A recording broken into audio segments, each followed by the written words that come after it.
Hillary Clinton has betrayed her duty to the people. November 8th is our chance to redeclare American independence. This is a great honor for me. I am going right now to invite onto the stage the man behind Brexit and a man who led brilliantly the United Kingdom Independence Party in this fight and won despite all odds, despite horrible name-calling, despite so many obstacles.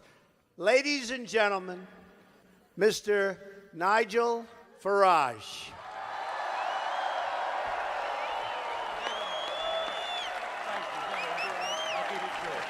Lovely. Thank you very much. Well, thank you, and good evening, Mississippi.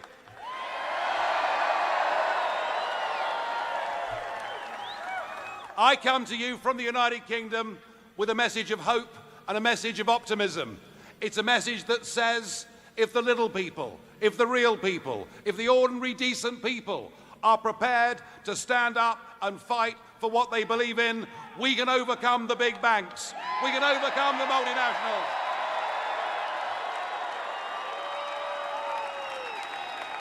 And we did it. We made June the 23rd our Independence Day when we smashed the establishment. And we did it.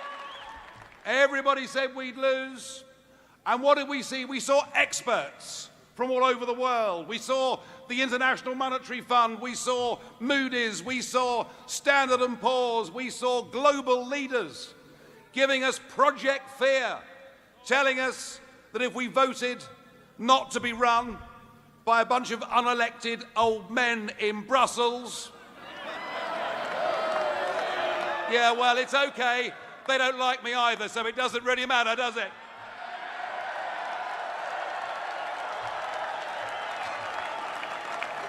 But they told us our economy would fall off a cliff. They told us there'd be mass unemployment. They told us investment would leave our country. And David Cameron, then our Prime Minister, but no longer, told us we might even get World War III. And we saw the commentariat and we saw the polling industry doing everything they could to demoralize our campaign. On the day of the vote itself, that morning, they put us 10 points behind. And actually, they were all wrong. And they were wrong because what the Brexit campaign did is we reached those people who've been let down by modern global corporatism. We reached those people.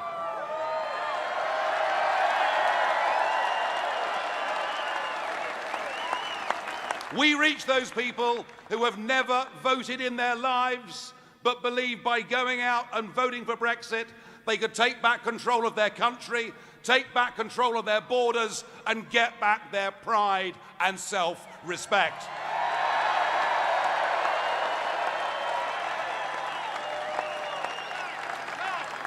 Now, the big card the Prime Minister decided to play in the referendum is he got a foreign visitor to come to London to talk to us. Yes, we were visited by one Barack Obama.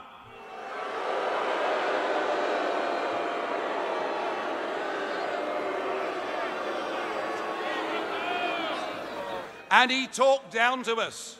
He treated us as if we were nothing. One of the oldest functioning democracies in the world. And here he was telling us to vote Remain.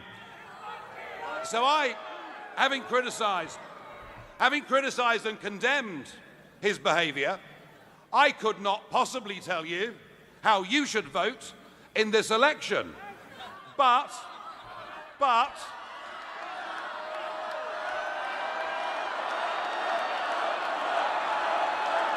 you know, I get it, I'm hearing you. But I will say this, if I was an American citizen, I wouldn't vote for Hilarry Clinton if you paid me.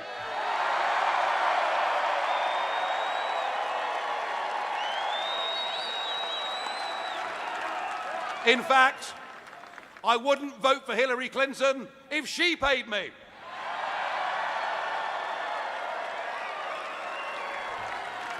Folks, the message is clear.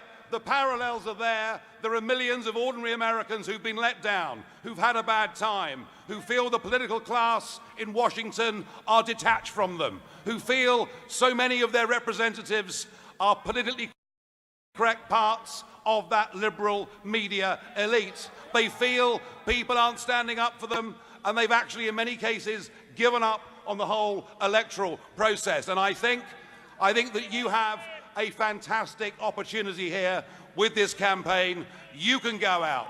You can beat the pollsters. You can beat the commentators. You can beat Washington.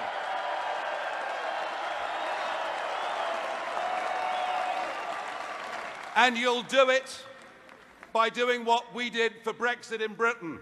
We had our own People's Army of ordinary citizens who went out and delivered leaflets, who went to meet people where they worked and where they socialised, who convinced and inspired people to go out, if this was the one and only time in their life, and to vote for change. So my advice to you, if you want change in this country, you better get your walking boots on, you better get out there campaigning. And remember, anything is possible if enough decent people are prepared to stand up against the establishment. Thank you very much indeed.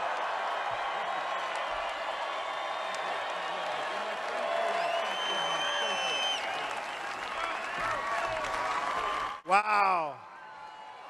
Thank you, Nigel. What a job. What a job he did.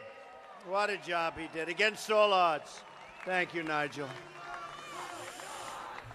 That was some job that he did. Against all odds, everybody said it couldn't be done.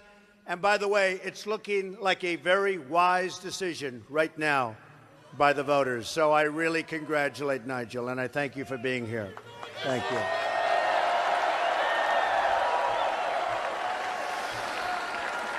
And if I may, we had some